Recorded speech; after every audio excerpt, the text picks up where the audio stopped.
धर्मों में सबसे बढ़कर हमने ये धर्म जाना है, हरगिज कभी भी किसी के दिल को नहीं दुखाना है।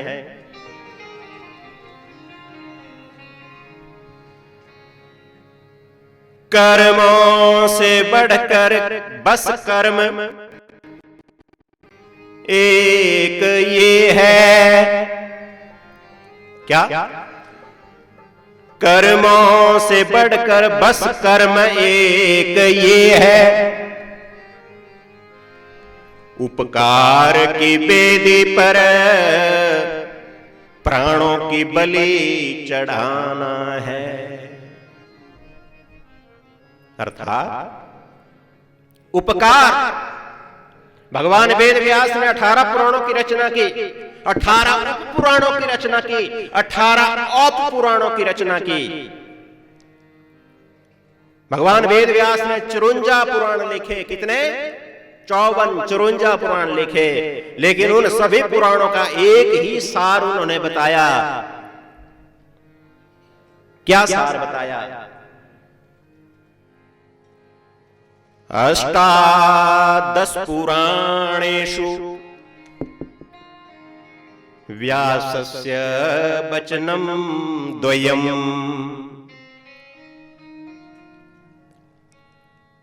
परोपकार पुण्याय पापाय परपीडनम्।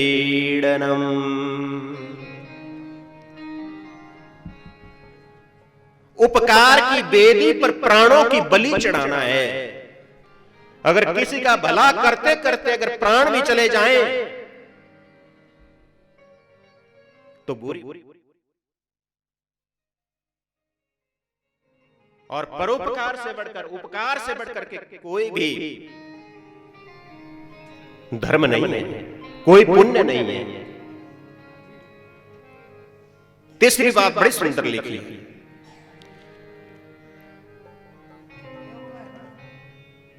विद्या में सबसे बढ़कर विद्या ये समझ ली है, हरि रूप चराचर को मस्तक सदा नमाना है।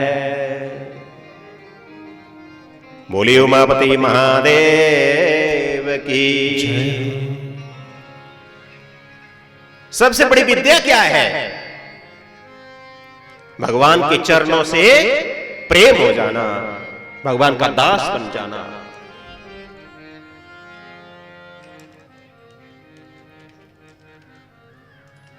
ये मैं आपको क्या बता रहा हूं कि आप कैसे जानोगे कि हमारे हृदय में भक्ति प्रकट हो गई है। ध्यान देना, ध्यान से सुनना। अंतिम पंक्तियों में पूरा सार आ गया।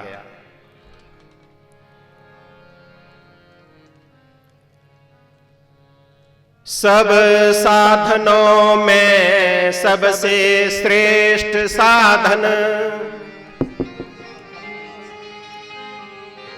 सब साधनों में सबसे श्रेष्ठ साधन यही है, प्रभु के चरण कमल पर दृग बिंदु गिराना है। प्रभु के चरण कमल पर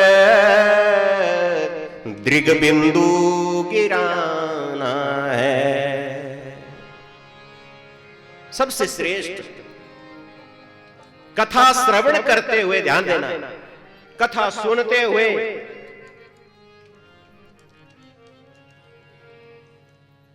मन रोमांचित हो जाए, शरीर रोमांचित हो जाए और उस प्रभु के प्रेम में हमारी आंखों से दो अश्रु, दो आंसू अगर भगवान की याद में गिर गए तो समझ लो कि हमारे हृदय में भक्ति ने वास कर लिया है, हमारे हृदय में भक्ति प्रकट हो गई है। बोली उमापति महादेव की।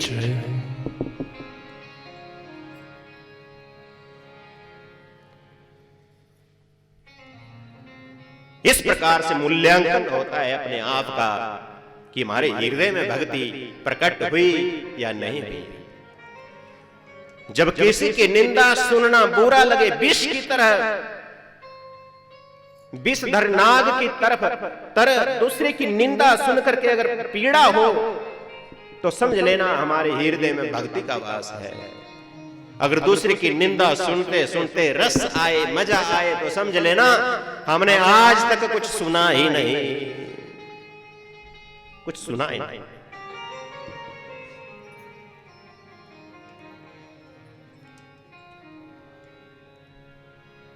पुत्र के लिए रोए, पत्नी के लिए रोए, पति के लिए रोए, परिवार के लिए रोए, अपने जनों के लिए रोए, धन के लिए रोए, भगवान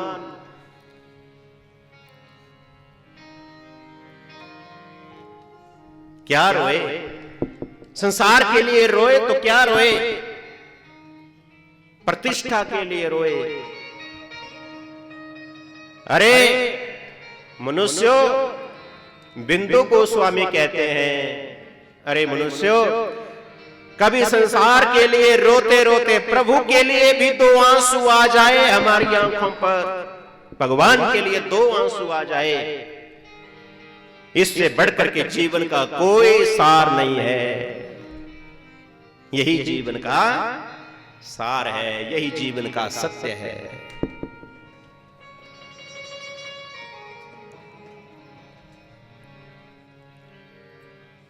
यही धर्म है। दूसरे की निंदा सुनना बुरी लगे, क्रोध आए कि यार चुप कर बस, तो समझ लेना हमारे हृदय में भगवान का वास है। कोई गाली दे दे, अगर हमारे हृदय में दया का भाव है, क्षमा का भाव है, तो समझ लेना हमारे हृदय में भक्ति जागृत हो गई है।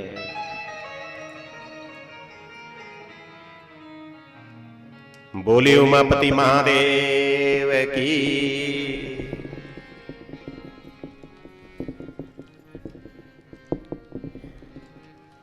ये इस प्रकार से मूल्यांकन होता है। अब समझ जाना, मैंने बता दिया आपको। अब समझाना कि हमारे हृदय में भक्ति प्रकट हुई कि नहीं हुई, सूत्र बता दिया। पुराण, पुराण का मतलब क्या होता है? जो पुराना है। पुराण का मतलब क्या होता है? जो पुराना है। लेकिन दिन प्रतिदिन जब जब भी हम उस पुराण को, उस पुराने को सुने तो एक नया भाव उत्पन्न हो, वो हर बार नया बन करके आए, कुछ नया सिखाने के लिए आए। पुरा नवम भवति इति पुराणम। और पुराणों के लक्षण क्या है? पुराण किसे कहा जाता है? जिसमें इस सारे ब्रह्मांड की सृष्टि कैसे होती है उसका वर्णन हो। ये 5 लक्षण है पुराणों के। सर्ग, प्रतिसर्ग। सर्ग कहते हैं सृष्टि की उत्पत्ति, प्रतिसर्ग कहते हैं विनाश। पुराणों में क्या क्या होता है? सृष्टि की उत्पत्ति, इस सारी ब्रह्मांड की उत्पत्ति कैसे हुई, विनाश। तीसरी बात है वंश परंपरा, मनुओं का वर्णन, विशिष्ट व्यक्तियों, राजाओं महाराजाओं, जो प्रसिद्ध राजा महाराजा हुए, उनका वर्णन, उनका चरित्र।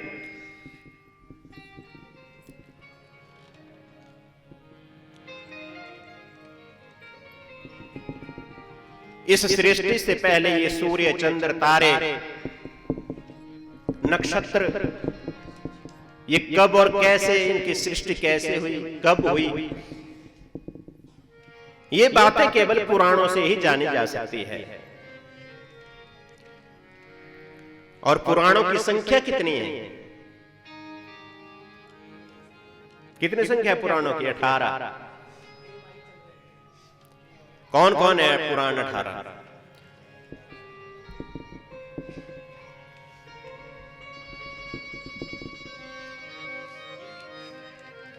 ब्राह्मणं पाद्यं वैष्णवञ्च शैवं लिंगं सगारुडं नारदीयं भागवत आग्नेयं भविष्यं ब्रह्म वैवर्तम्।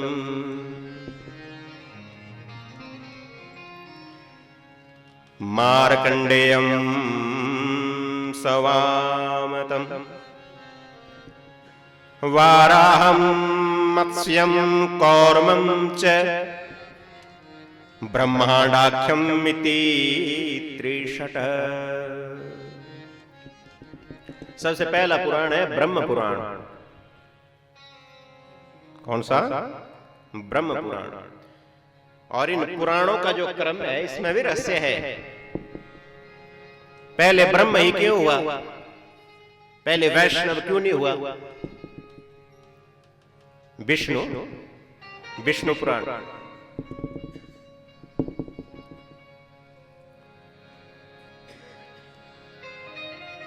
ब्रह्म पुराण है सबसे प्रथम पुराण जो है ब्रह्म पुराण है। फिर पद्म पुराण है, गिनते रहना। विष्णु पुराण है, शिव पुराण है, लिंग पुराण है, गरुड़ पुराण है, नारद पुराण है, भागवत पुराण है, अग्नि पुराण है, स्कंद पुराण है, भविष्य पुराण है, ब्रह्म वैवर्त पुराण है, मार्कंडेय पुराण है, वामन पुराण है, वराह पुराण है, मत्स्य पुराण है, कूर्म पुराण है और ब्रह्मांड पुराण है। बोली उमापति महादेव की जय। और ये तो हो गए पुराण।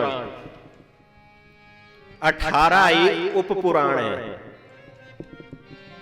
18 ही उप पुराण है। ये उप पुराण कौन कौन से हैं? ध्यान देना। कल से जो लिखे पढ़े लोग हैं वो अपनी डायरी और पेन लेके आए साथ में। जो जो बातें अच्छी लगे जीवन में उनको उतार दो डायरी में।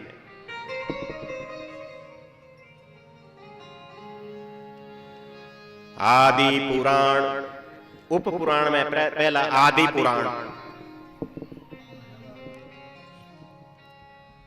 नरसिंह पुराण, स्कंद पुराण, शिव धर्म पुराण, दुर्वासा पुराण, नारदोक्त पुराण, कपिल पुराण, वामन पुराण, औशनस पुराण, वरुण पुराण, कालिका पुराण, महेश्वर, साम, सार, पराशर, मारीच और भास्कर पुराण। ये उप पुराण है। और 18 ही औप पुराण है। पुराण, उप पुराण और औप पुराण, ये सब 18 है।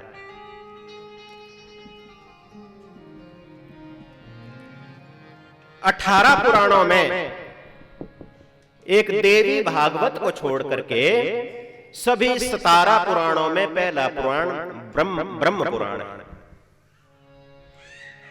ब्रह्म पुराण। और अंतिम पुराण क्या बताया? अंतिम पुराण, पहला पुराण है ब्रह्म पुराण, अंतिम पुराण बताया ब्रह्मांड पुराण। ब्रह्मांड आख्य में त्रिखट।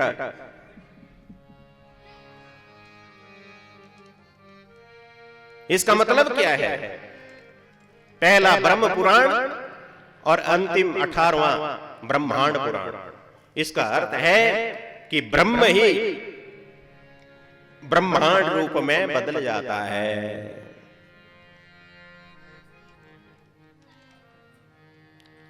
ब्रह्मांड रूप में परिवर्तित हो जाता है वो परम ब्रह्म। ये सारा जगत जो आपको दिख रहा है, सारा जगत, ये क्या है? ये ब्रह्म ही है। तैत्तिरीय संहिता।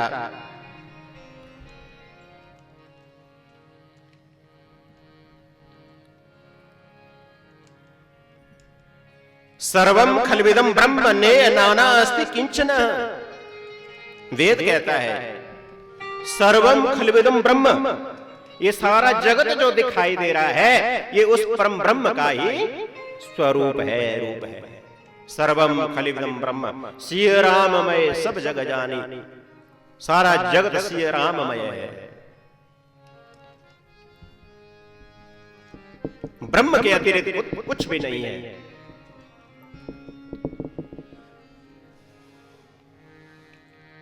अब देखिए, बड़े ध्यान से सुनने योग्य बातें हैं, तभी आपको आगे की बातें समझ आएगी।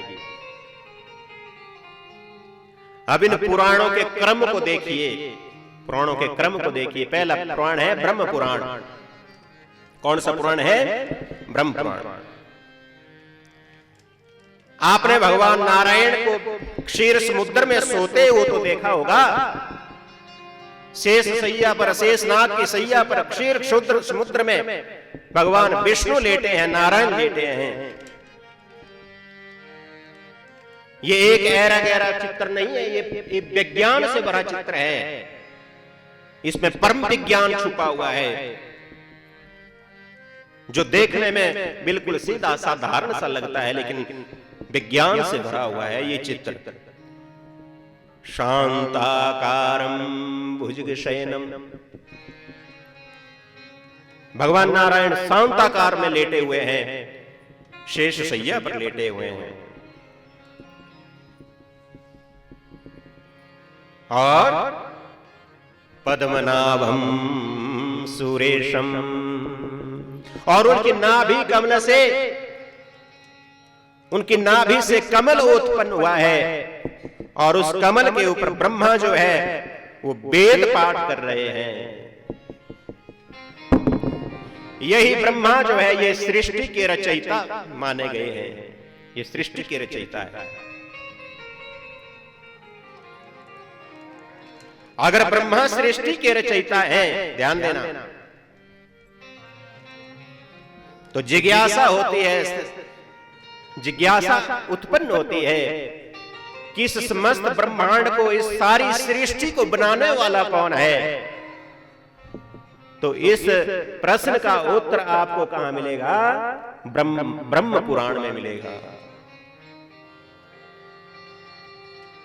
इस सृष्टि को बनाने वाला कौन है, विस्तार से अगर इसका वर्णन सुनना है, देखना है, तो ब्रह्म पुराण को देखिए।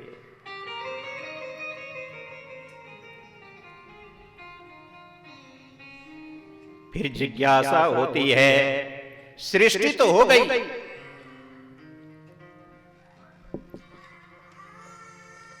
अब जिज्ञासा होती है इसका पालन कौन करता है।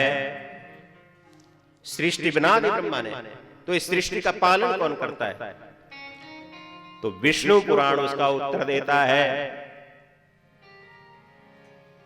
बोले उमापति महादेव की।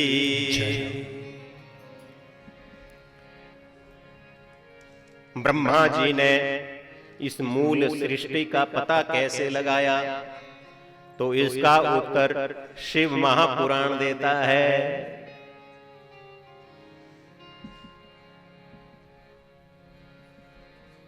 शिव महापुराण इसका उत्तर देता है।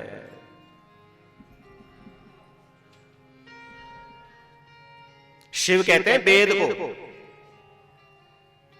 शिव का एक नाम वेद है, अर्थात वेद से पता चलता है, शिव पुराण से पता चलता है। पौराणिक भाषा में एक नाम शिव का वेद भी है। क्या नाम है? वेद भी है।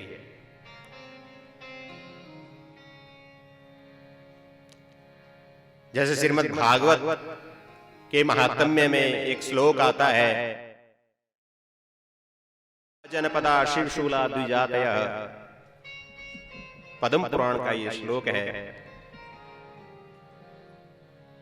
कि व्याख्या करते हुए उसमें शिवो वेद ऐसा लिखा गया है। ये शिव वेद का स्वरूप है, वेद ही शिव है। ये तो पुराणों की बात हो गई, समझ आया कि नहीं? पुराण किसे कहते हैं, पुराण कितने हैं, पुराणों का लक्षण क्या है, ये बातें हमें पता होनी चाहिए। अब लिंग का अर्थ क्या होता है? लिंग लयनाद लिंग मित्या हुइति लिंगम। निरुक्ताकार कहता है, निरुक्त कहता है लयनाद।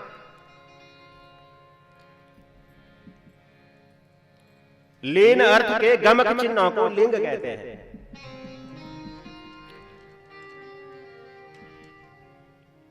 जब इस सृष्टि का प्रलय होता है, ध्यान देना, लिंग का अर्थ क्या होता है?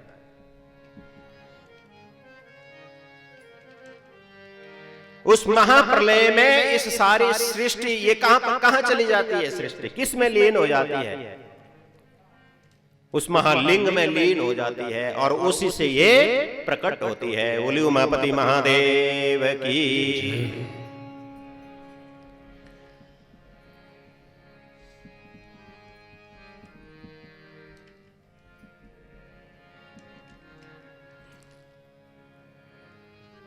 आइए अब अपने विषय पर, लिंग महापुराण।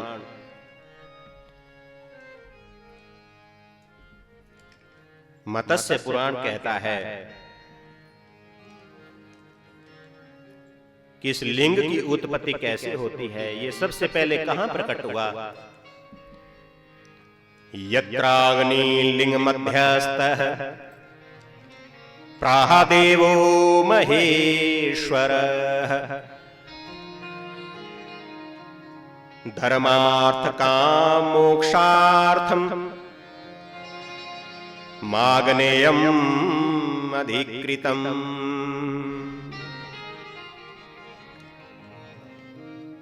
जिस ग्रंथ में महादेव ने अग्नि कल्प में, आग्नेय कल्प में, अग्नि लिंग में प्रकट होकर के धर्म, अर्थ और काम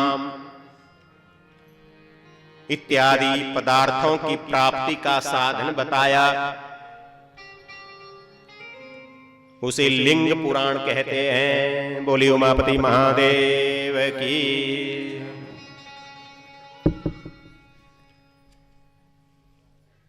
18 पुराणों में इस लिंग पुराण का स्थान 11वां है, 11वें नंबर का है। इस लिंग पुराण में 2 भाग हैं, एक पूर्व भाग, एक उत्तर भाग। पूर्व भाग में 108 अध्याय हैं। कितने अध्याय हैं? 108 अध्याय हैं।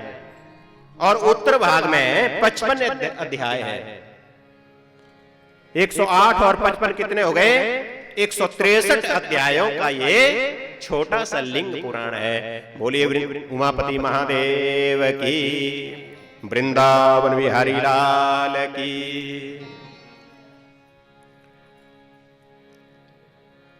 जो परमपिता परमेश्वर, जो परम ब्रह्म छोटे से छोटा और बड़े से बड़ा बनने की सामर्थ्य रखता है। एको अहम बहुश्याम, जो एक से अनेक बना है। जब कोई नहीं था तो वही था, और जब कोई नहीं रहेगा तो केवल वही रहेगा। ऐसा वो ब्रह्म है, परम ब्रह्म है। ऐसे भगवान महाशिव और उनका ये पावन चरित्र लिंग पुराण के रूप में पांडलादेव भगवान के पवित्र द्वार पर होने जा रहा है। एक नए पुराण की कथा सुनने के लिए आप लोग सब यहां बैठे हैं। एक नवीन पुराण की कथा सुनने के लिए, और हम बड़े भाग्यशाली हैं। आप सब लोगों की कृपा से, भगवान पांडलादेव के शुभ आशीर्वाद से हमें ये सुअवसर मिला है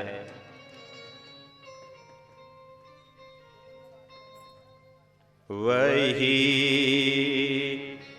सौभाग्यशाली है जिसे अवसर ये मिलता है, वही सौभाग्यशाली है। जोर से बोलिए, जिसे अवसर ये मिलता है।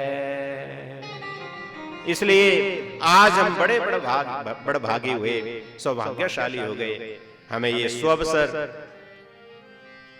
मिल रहा है।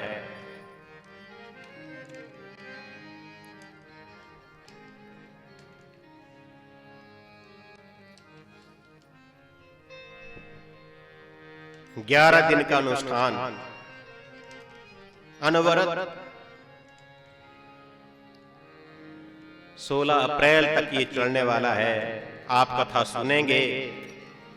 11 दिन का अनुष्ठान कम नहीं होता, बहुत बड़ा अनुष्ठान होता है। और इतना बड़ा आयोजन करवाना बड़े दिल की बात है। चाहे सब ने मिलकर किया, लेकिन बड़े दिल की बात है। दिल चाहिए, सारी व्यवस्था, ये प्रेरणा, ये शक्ति कौन देता है? वही तो देता है, ईश्वर।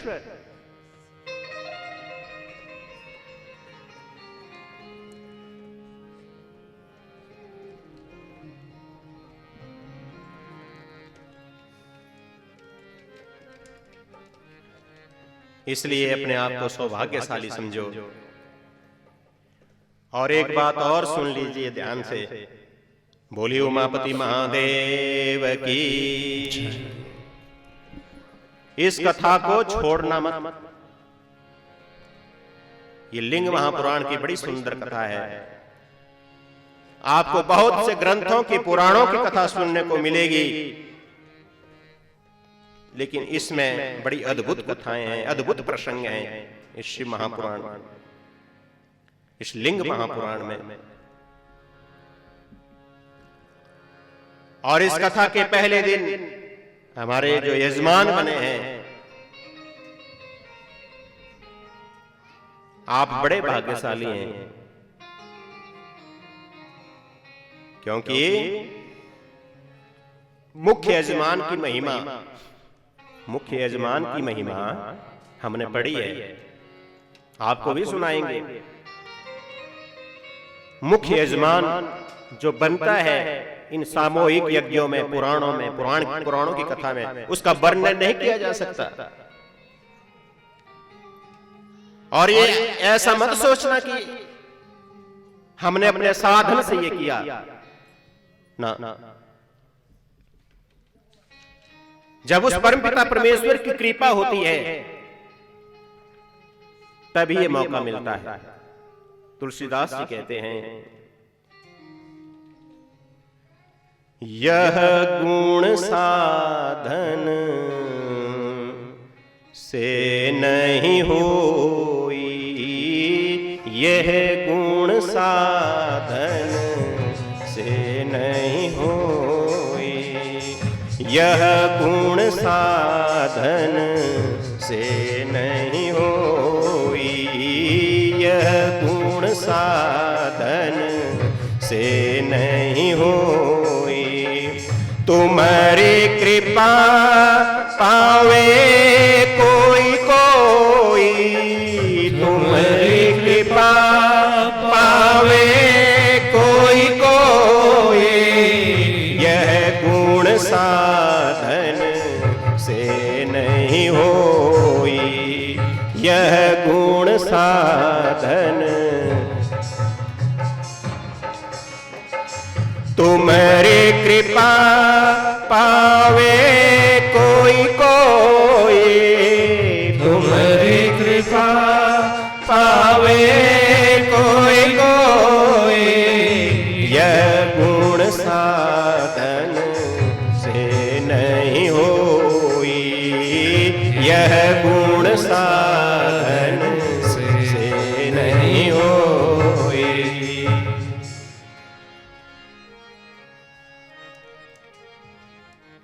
ये अपने साधन से नहीं होती, ये तब होता है जब भगवान कृपा करते हैं, जब भोलेनाथ कृपा करते हैं, ऐसा मानिए।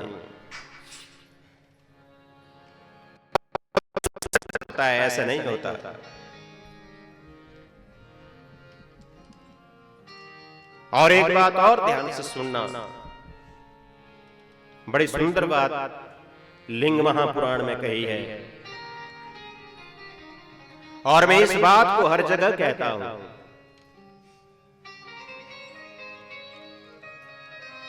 धन में कमी, ध्यान देना, धन में कमी धर्म के कार्यों से में खर्च करने से नहीं आती।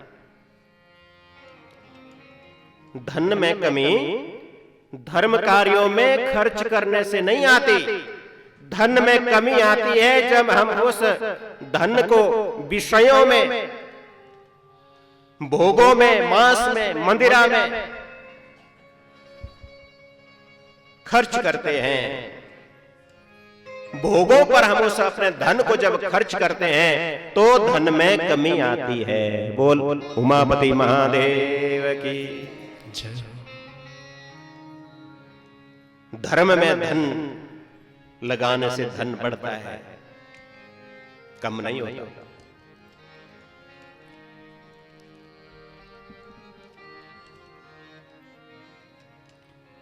कथा एक जीवन देती है, कथा एक आनंद देती है। ध्यान देना, विषम परिस्थितियों में, विपत्तियों में जब हमें रोग घेर लेते हैं, जब हमें विपत्तियां घेर लेती हैं, कई प्रकार की विपदाएं हमें घेर लेती हैं जीवन में, तो उसमें धर्म में लगाया हुआ धन ही काम आता है।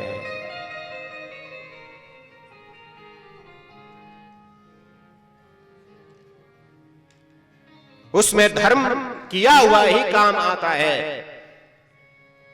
पता नहीं कब ये कथाएं हमारे जीवन को कब निहाल कर दें, हमारी जीवन की व्यथा को कब समाप्त कर दें, ये आज पता नहीं चलेगा।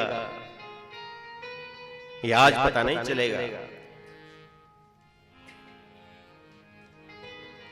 ये तब पता चलेगा कि जब हमारी संतानें, हमारे आगे आने वाली पीढ़ियों में अच्छे संस्कार पड़ेंगे, वो आपके पद चिन्हों पर चलेंगे, तब इसका पता चलेगा।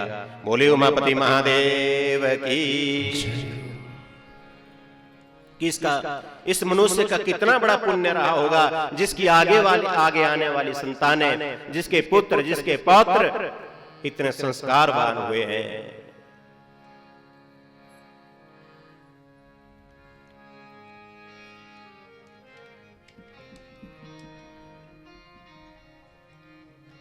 इसलिए मुख्य यजमान बनना ये तब ही होता है जब भगवान कृपा करते हैं, ईश्वर कृपा करते हैं। बोलिए उमापति महादेव की।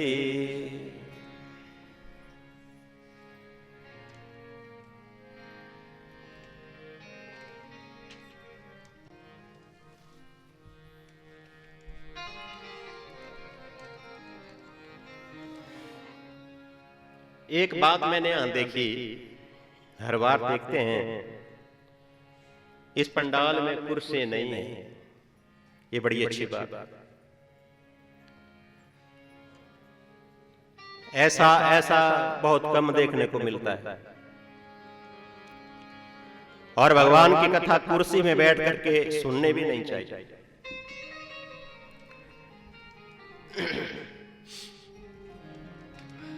लेकिन कभी कभी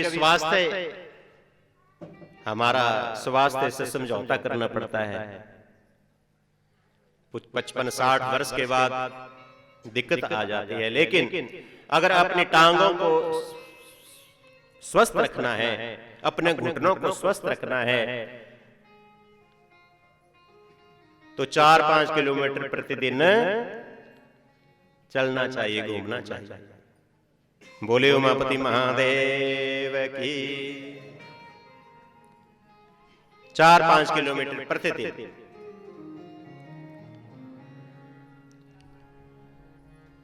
दो चीजों का आनंद, दो चीजों का आनंद जमीन पर बैठ करके बहुत आता है। कौन कौन? दो चीजों का आनंद, एक भोजन का और एक भजन का। बोली उमापति महादेव की।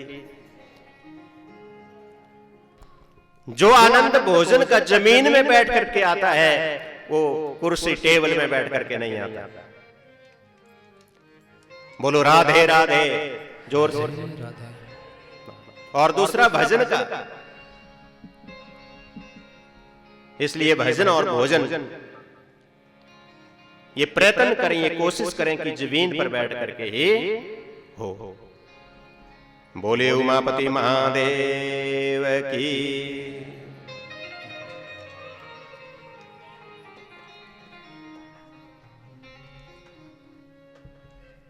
जीवन भर हमसे जमीन ना छूटे, जीवन पर्यंत हमसे ये जमीन न छूटे। बोलते हैं ना कि पांव जमीन में ही रहने चाहिए, पांव ऊपर नहीं होने चाहिए, नहीं तो बहुत बुरी तरह से गिरते हैं। संभल नहीं पाता मनुष्य।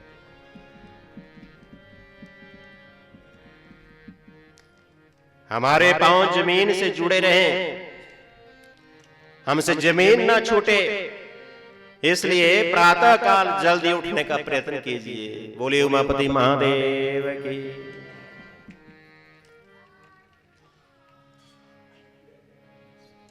प्रातः काल जल्दी उठना चाहिए।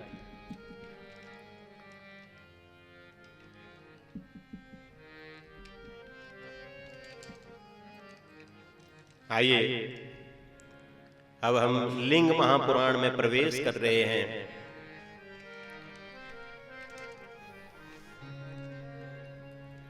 इसमें कौन कौन से विषय हम सुनेंगे,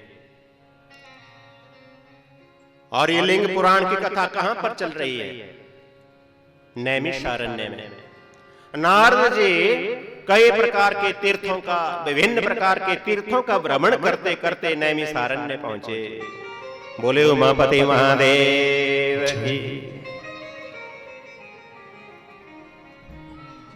नैमिषारण्य पहुंचे। सूत जी कथा सुना रहे थे शौनक आदि ऋषियों को, तो नारद भी वहां पहुंच गए। नारद जी के सामने शौनक आदि ऋषियों ने प्रश्न किए सूत जी से।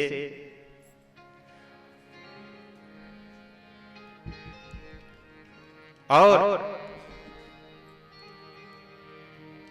क्या प्रश्न किए कि प्रभु आप पुराणों के ज्ञाता हैं, आपने सारे पुराण पढ़े हैं, आप पुराण विद्या के जानकार हैं, हमें मां शिवलिंग के बारे में बताइए। कई प्रकार की कथाएं हमने सुनी, आज हम आपके मुख से शिवलिंग पुराण की कथा सुनना चाहते हैं। ये प्रश्न किया। हमें शिवलिंग का परिचय बताइए। इसमें जो विभिन्न प्रकार की कथाएं हैं, कथा प्रसंग हैं, उन कथा प्रसंगों के बारे में जिज्ञासा की शौनक आदि ऋषियों ने सूत जी से। ब्रह्मा जी के द्वारा सृष्टि कब, कैसे और क्या जरूरत पड़ी, मरीचि इत्यादि ऋषियों की उत्पत्ति, मनु और शतरूपा के प्राकाट्य, उनका प्रादुर्भाव। ध्यान से सुनना। दक्ष प्रजापति की कन्याओं का वर्णन। दक्ष प्रजापति की कितनी कन्याएं हैं, किन किन से उनका विवाह हुआ, और अष्टांग योग का वर्णन। योग साधना में, हमारी पूजा पाठ में विघ्न क्यों आते हैं, उपासना में विघ्न क्यों आते हैं। ब्रह्मा विष्णु के सामने ज्योतिर्मय महाशिवलिंग का प्राकाट्य, ये भी शिव हम इस कथा में सुनेंगे। ब्रह्मा का और विष्णु का हंस का रूप, बारहा का रूप धारण करना, और उसके बाद लिंग पूजा का प्रारंभ कब हुआ, कैसे हुआ, क्यों हुआ, ये भी हम इस लिंग महापुराण के माध्यम से सुनेंगे। बोले उमापति महादेव की। भगवती गायत्री की महिमा, गायत्री, भगवती तुलसी की महिमा, रुद्राक्ष की महिमा, भस्म त्रिपुंड्र इसकी महिमा, रुद्राभिषेक की महिमा, महर्षि दधीची और क्षुप की कथा, सतयुग, त्रेता, द्वापर, इन युगों की आयु,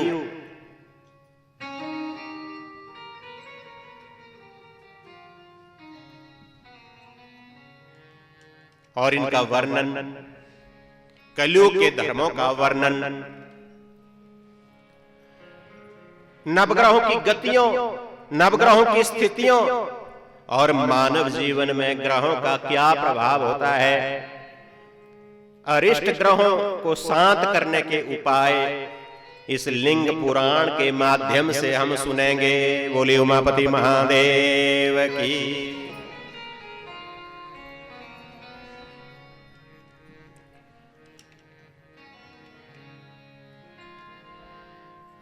उतानपाद राजा के पुत्र ध्रुव का आख्यान, ध्रुव की तपस्या,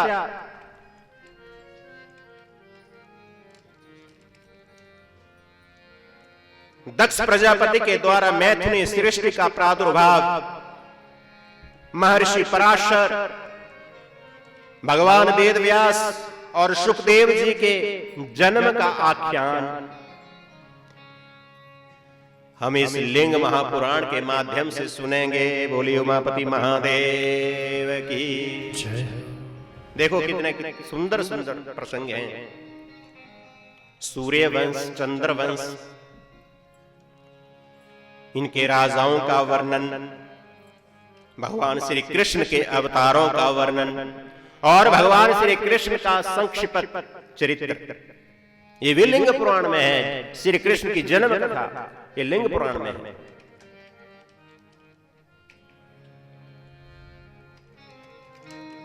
लिंग पूजन की विधि और इसकी महिमा, विश्वकर्मा के द्वारा विभिन्न पदार्थों से बनाए हुए शिवलिंग और उनका निर्माण, सोने का शिवलिंग, चांदी का शिवलिंग, पत्थर का शिवलिंग, लकड़ी का शिवलिंग, रुद्राक्ष का शिवलिंग, चंदन का शिवलिंग, गाय के गोबर का शिवलिंग, लोहे का शिवलिंग, पारे का शिवलिंग, इनके निर्माण की विधि और इनके पूजन की विधि, और इनके पूजन से हमें किस किस फल की प्राप्ति होती है, ये भी शिवलिंग महापुराण के माध्यम से हम 11 दिनों में सुनेंगे। बोलिए उमापति महादेव की। शिवलिंग की स्थापना की महिमा जो मनुष्य मंदिरों में शिवलिंग की स्थापना करवाता है, उसकी महिमा, उसकी फलश्रुति, शिव मंदिर के निर्माण का फल क्या है, उसकी महिमा क्या है, इसका वर्णन, समस्त तीर्थों की महिमा, परंतु सबसे बड़े तीर्थ कौन है? माता पिता की चरण सेवा। इसका व्याख्यान भी हम शिवलिंग की कथा के माध्यम से सुनेंगे और नरसिंह भगवान के अवतार के माध्यम से के अंतर्गत भक्त प्रहलाद की कथा भी इस शिवलिंग महापुराण में आती है। भगवान शंकर के द्वारा जालंधर का वध और भगवती शिवा, भगवती शक्ति, पारंबा, जगदंबा, शिवा का दक्ष की पुत्री बन करके उनके घर में आना, वीरभद्र के द्वारा दक्ष यज्ञ भंग का वृतांत और सदाशिव की दक्ष के ऊपर कृपा, ये भी हम 11 दिनों में शिवलिंग महापुराण के माध्यम से सुनेंगे। बोलिए उमापति महादेव की।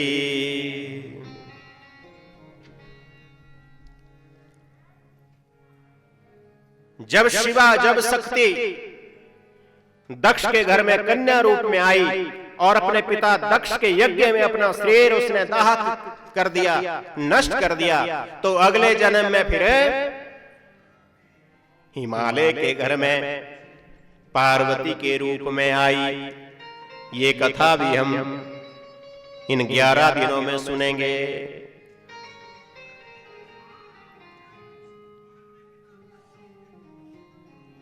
और शिव को प्राप्त करने के लिए पार्वती की कठोर तपस्या, शिव के द्वारा काम का दहन, सुनिए कथा, काम का दहन, और फिर उस कामदेव को पुनर्जीवित करना, शिव और पार्वती के विवाह का पवित्र प्रसंग भी हम इस शिवलिंग महापुराण के माध्यम से सुनेंगे। गणेश जी और कार्तिकेय के जन्म का वृतांत शिवलिंग महापुराण का उत्तर भाग है। गणेश जी, कार्तिकेय, इनका प्राकट्य की कथा, नारद को बानर रूप देना और वो बानर रूप राम अवतार का कारण बनना, भगवान राम के चरित्र का भी संक्षिप्त रूप से इस लिंग महापुराण में वर्णन आता है। और इस शिवलिंग महापुराण के उत्तर भाग में एक बड़ा सुंदर व्याख्यान है, अलक्ष्मी, दरिद्रा। इसकी उत्पत्ति भगवान विष्णु से हुई। ये लक्ष्मी की बड़ी बहन है, ज्येष्ठा, इसको ज्येष्ठा भी कहते हैं। क्या क्या नाम है इसके? ज्येष्ठा, लक्ष्मी और दरिद्रा। ये कहां कहां वास करती है, ये किस किस घर में वास करती है, इसका बड़ा सुंदर व्याख्यान है।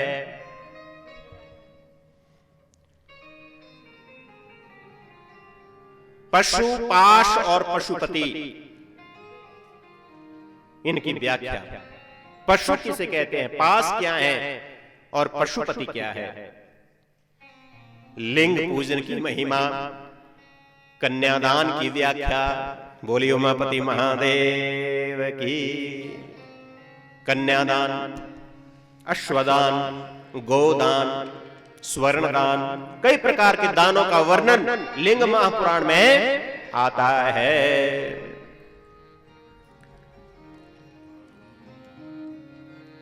नरकों का वर्णन, किस कर्म से कौन सा नरक प्राप्त होता है और किस पुण्य से कौन सा स्थान प्राप्त होता है। नरकों का वर्णन, नरकों के प्रकार, पतिव्रता के व्यवहार। पतिव्रता किसे कहा जाता है, पतिव्रता कौन है, कौन होती है, कितना वर्णन करें। भगवती का चंडिका रूप में अवतार, मधुकैटभ का वध। ये मधुकैटभ कौन है? इनका आध्यात्मिक रहस्य मधुकैटभ। और भगवती के द्वारा चंड मुंड महिषासुर इत्यादि दानवों का वध, ये सब कथाएं जो है कहां है? लिंग महापुराण में है। और भगवान की कृपा से भगवान पांडला देव के इस प्रांगण में हम 11 दिनों तक इन प्रसंगों को सुनेंगे। बोले उमापति महादेव की।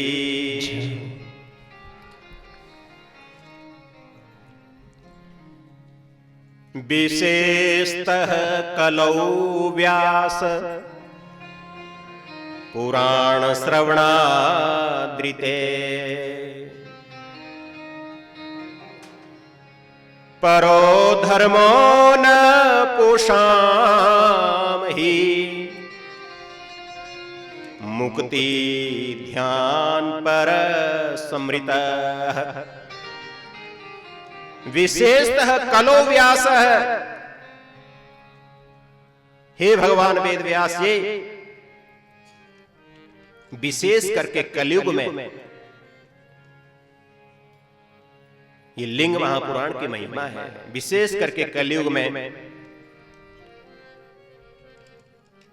पुराणों की कथाओं को छोड़ करके कोई दूसरा मुक्ति का साधन नहीं है।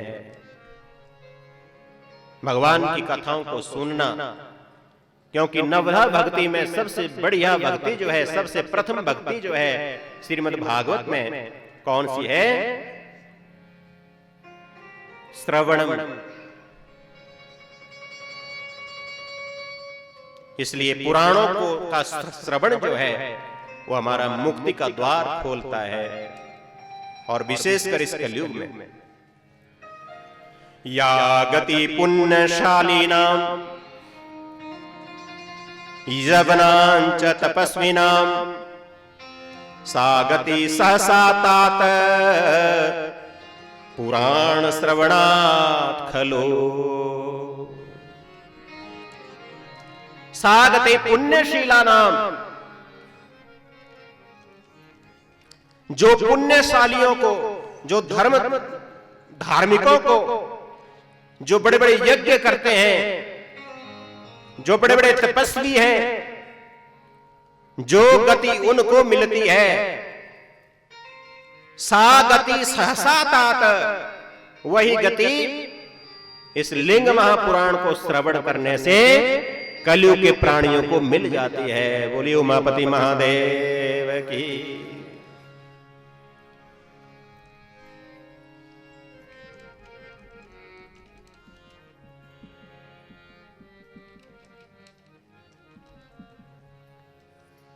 यह पठे शृणुयाद्वापि लैंगम पापापहं नरः स भुक्त भोगो लोके अस्मिन्। बड़ी सुंदर बात कही है। अन्ते शिवपुरं ब्रजे।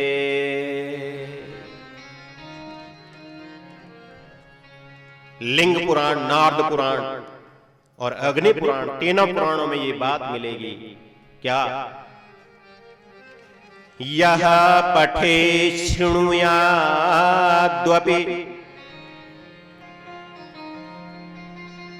जो इस भक्ति भाव से जो इस शिवलिंग महापुराण का श्रवण करता है, लिंगम, इस लिंग महापुराण का श्रवण करता है, वो अति शीघ्र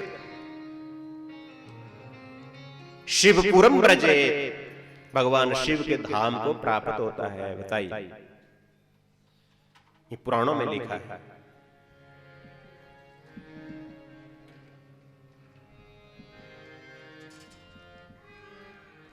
इस लोक में कई प्रकार के सुखों का उपभोग करता है और अंत में वो शिव धाम को जाता है शिवलोक को, वो चला जाता है। बोले उमापति महादेव की।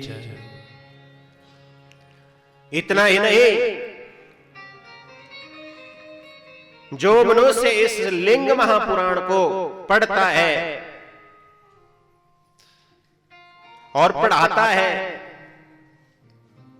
जो स्वयं पढ़ता भी है और पढ़ाता भी है, सुनता भी है और सुनाता भी है,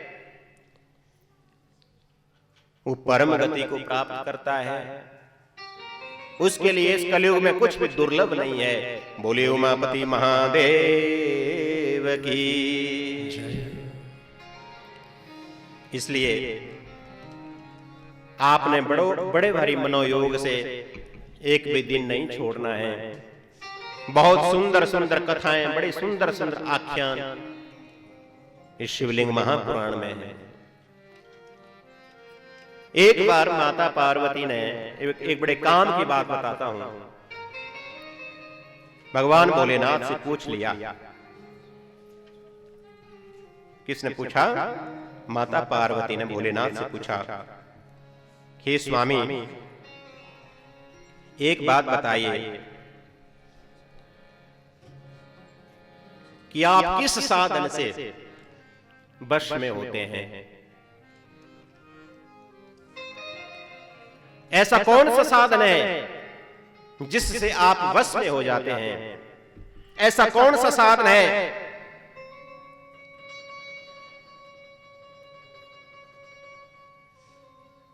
जिससे आप पूजित होते हैं? ऐसा कौन सा साधन है जिससे आप दर्शन देते हैं? ये किसने पूछा? माता पार्वती ने भोलेनाथ से पूछा। तो भगवान शंकर ने बड़ा सुंदर उत्तर दिया कि हे कल्याणी, हे देवी,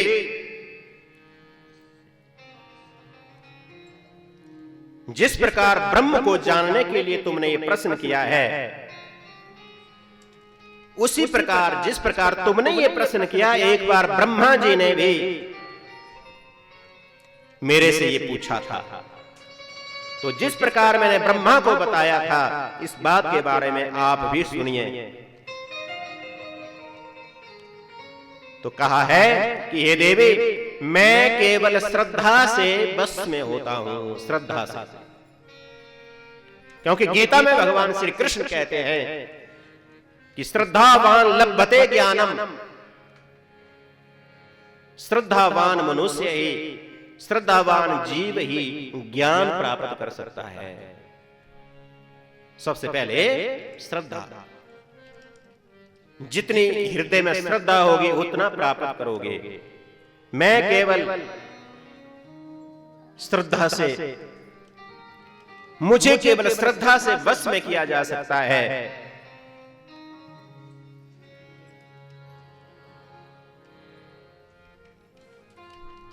परंतु ये श्रद्धा, ये परम सूक्ष्म है, बड़ा सूक्ष्म धर्म है श्रद्धा। ये श्रद्धा ही ज्ञान, हवन, तप, स्वर्ग, मोक्ष, इन सभी का ये फल प्रदान करने वाली है श्रद्धा। जिस मनुष्य के हृदय में श्रद्धा जागृत हो जाती है, वही ज्ञान प्राप्त कर सकता है, वही कुछ प्राप्त कर सकता है, वही भगवान को प्रसन्न कर सकता है, और वही फिर अंत में मुक्त हो जाता है। ऋते ज्ञानान्न मुक्ति ही।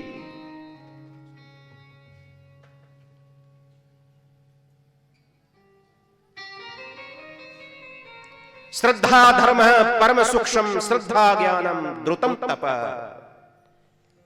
श्रद्धा स्वर्गश्च मोक्षश्च दृश्यो अहम श्रद्धया सदा।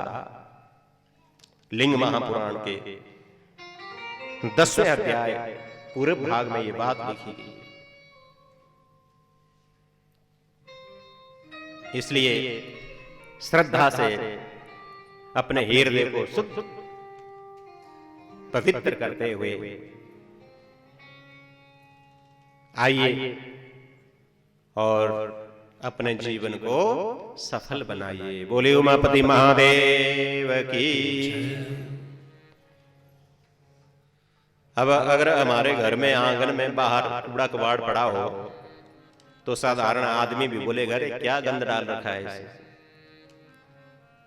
अगर हमारे हृदय में कूड़ा कबाड़ भरा हो तो बताओ इसमें कैसे भगवान आएंगे? आएंगे वो वापस चले जाएंगे, पहले इसको शुद्ध करो तब आऊंगा, मैं ऐसे नहीं आऊंगा। हमने आंगन नहीं बुहारा, बड़ा सुंदर भजन है। चंचल मन को नहीं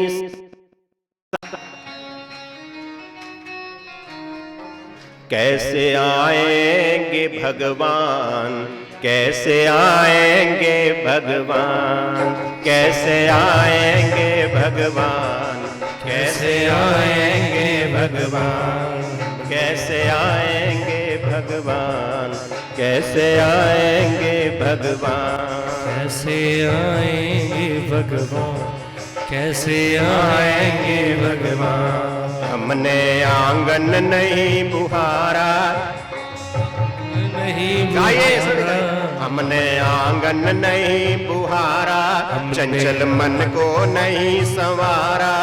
हमने आंगन नहीं बुहारा, चंचल मन को नहीं संवारा। कैसे आएंगे भगवान, कैसे आएंगे भगवान, कैसे आएंगे भगवान, कैसे आएंगे भगवान।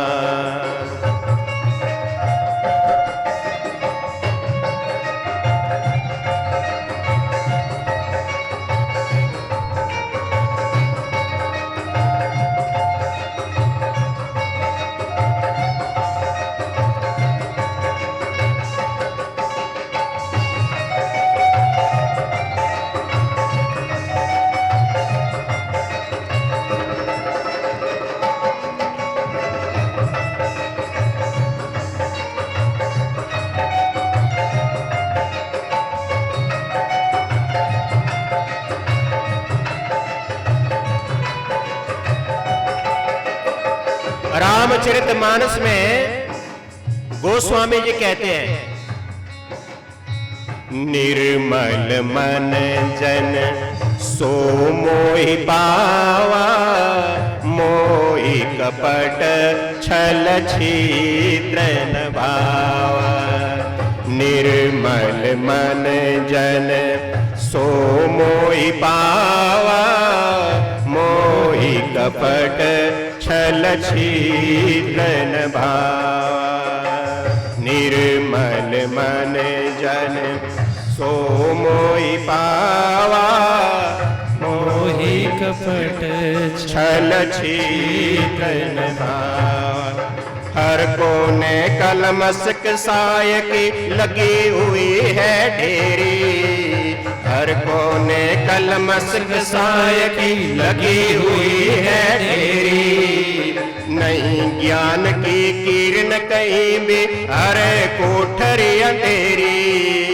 नहीं ज्ञान की किरण कहीं भी, अरे कोठरी अंधेरी।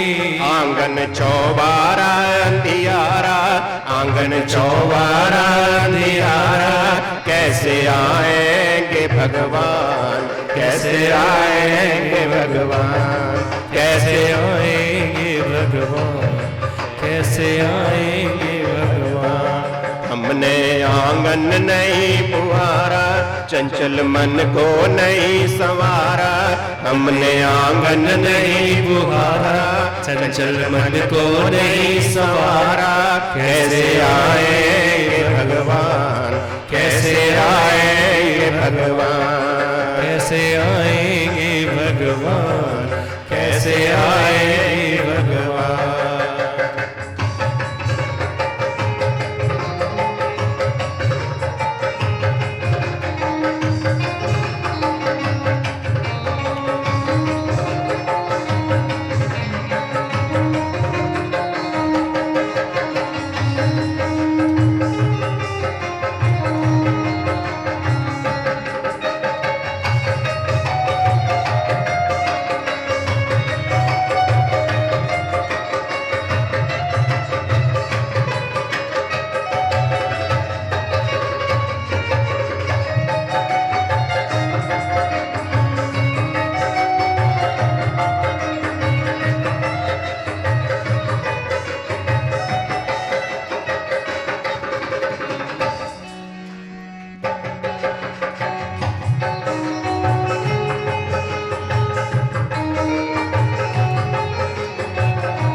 आगे क्या कहा? हृदय हमारा पिघल न पाया जब देखा दुखियारा। हृदय हमारा पिघल न पाया जब देखा दुखियारा। किसी पंथ भूले ने तुमसे पाया नहीं सहारा। किसी पंथ भूले ने तुमसे पाया नहीं सहारा। सूखी है करुणा की धारा, सूखी है करुणा की धारा। कैसे आएंगे भगवान, कैसे आएंगे भगवान, कैसे आएंगे भगवान, कैसे आएंगे भगवान। हमने आंगन नहीं संवारा, चंचल मन को नहीं संवारा।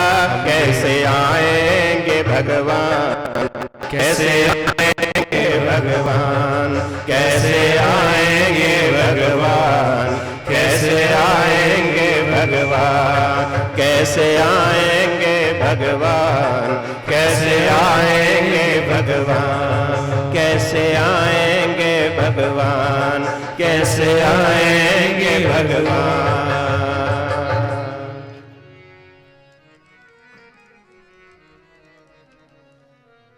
बोले उमापति महादेव की जय। तो अपने हृदय में भगवान को हमने विराजमान करना है। सूत्र क्या है? निर्मल मन जन सो मोहि पावा, मोहि कपट छल छिद्र न भावा। बस परमात्मा को क्या प्रिय है? भगवान को कौन सा मनुष्य प्रिय है? जिसका हृदय बिल्कुल निर्मल शीशे की तरह साफ,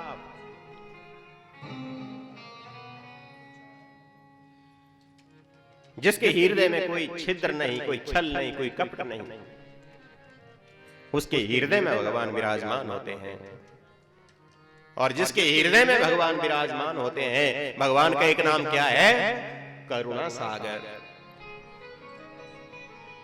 करुणा सागर, दया सिंधु, करुणा सिंधु। जिसके हृदय में परमात्मा बैठ जाते हैं, उसका हृदय करुणामय हो जाता है, उसका हृदय दयामय हो जाता है।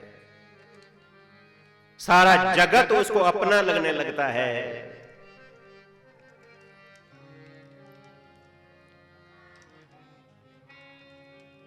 बहुत सुंदर कथाएं कल से आरंभ होगी। लिंग महापुराण है, तो कल की कथा में लिंग की उत्पत्ति का वर्णन,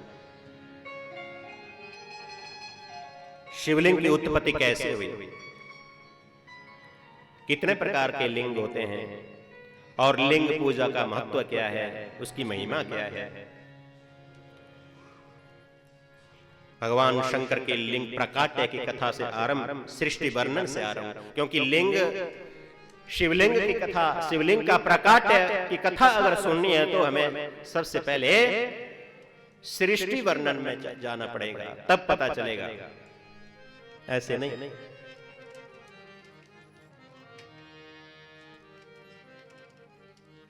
और कथा के नियम पता ही है आपको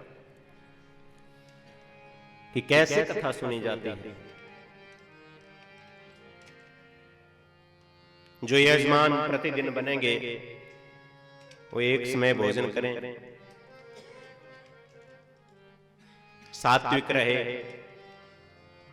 किसी से क्रोध में ना बोलें, और भगवान की चर्चा के सिवाय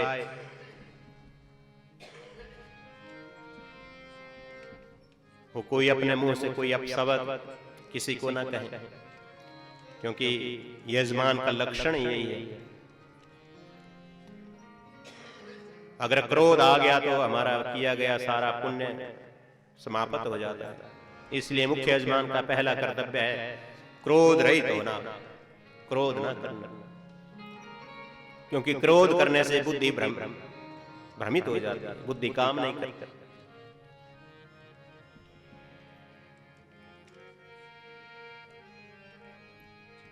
बड़ी सुंदर व्यवस्था की है आप लोगों ने।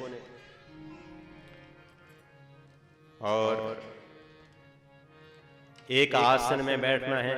जब हम कथा में बैठते हैं तो पानी पीना वर्जित होता है, बातें करना वर्जित होता है, तब इस कथा का फल पूरा मिलेगा। या जब कोई एक दो भजन, एक आधा भजन शुरू होता है तो उठ करके पानी पी करके दोबारा आकर के बैठ जाइए। ये कथा के नियम है। चलो यहां तो एक एक दिन ही यजमान बनेंगे सभी, इतनी ज्यादा परेशानी नहीं होगी। तो अब 4:15 हो रहे हैं और गांव में तो माताओं को, बहनों को बड़ा कार्य होता है करने के लिए। प्रतिदिन कथा का समय 1 बजे से 4 बजे तक रहेगा। 1 बजे से 4 बजे तक कथा रहेगा, कथा का समय रहेगा। तो 1 बजे से पहले कथा श्रवण करने के लिए आ जाया करें। अकेले नहीं आना है, सबको साथ लाना है। अकेले आओगे तो 1 गुना फल मिलेगा, 4 साथ लाओगे तो 4 गुना मिलेगा, 10 साथ लाओगे तो 10 गुना फल मिलेगा। बोला ना कि जो सुनता है और जो सुनाता है वो सब पुण्य के भागी बनते हैं। तो आज की कथा को यहीं पर विराम, कल से हम कथा आरंभ करेंगे। सब जो है भगवान का प्रसाद ग्रहण करके जाएंगे। इसी के साथ आज की इस कथा प्रसंग को, इस परिचय प्रसंग को विराम देते हुए भगवान की आरती करते हैं। आरती के लिए सभी लोग खड़े हो जाएं। बोलिए उमापति महादेव की।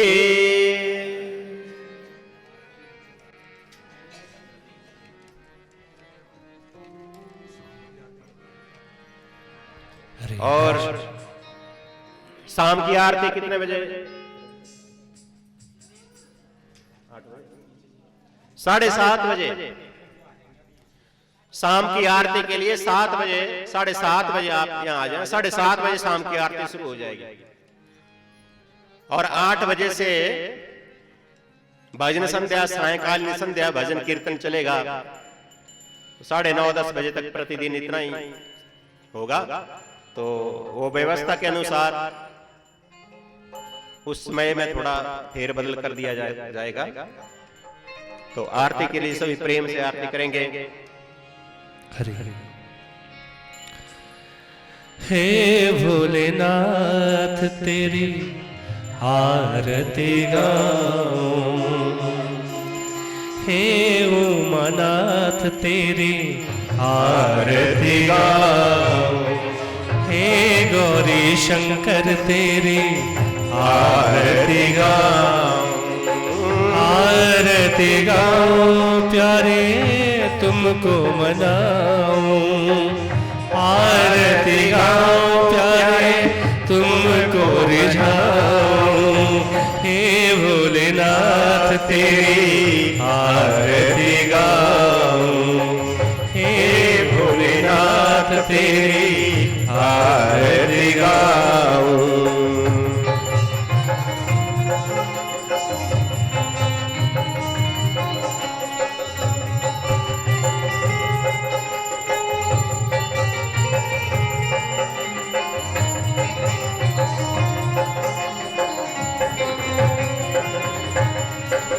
शीश पे भोले के गंगा सोहे, शीश पे भोले गंगा सोहे, बाघंबर भोले मेरो मन मोहे, बाघंबर भोले मेरो मन मोहे, देख छवि बलि बलि जाऊं, देख छवि में बलि बलि जाऊं, हे भोलेनाथ तेरी आरती गाऊं, हे गौरी शंकर तेरी आरती गाऊं।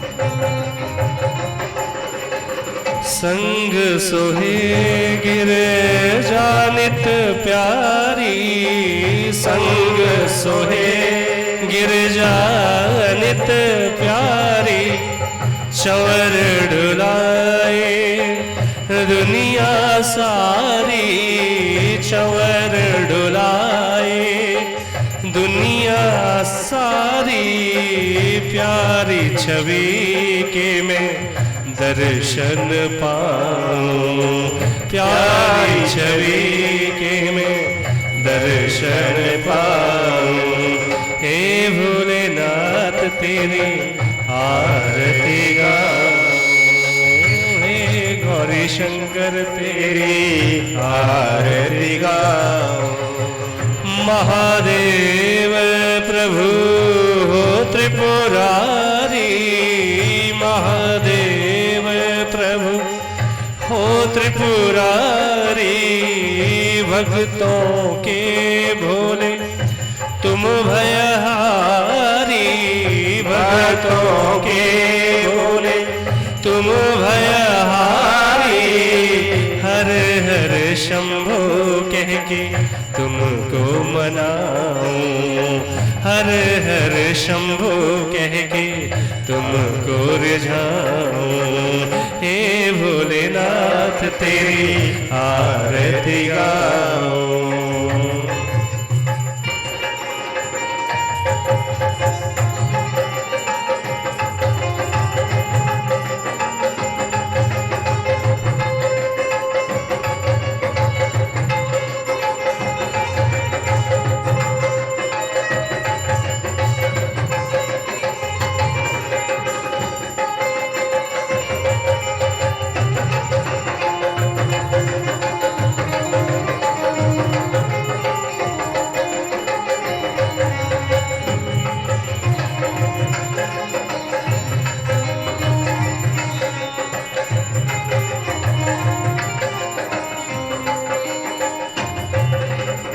पूजा जप तप योग न जानो, पूजा जप तप योग न जानो, महादेव को अपना मानो, महादेव को मैं अपना मानो।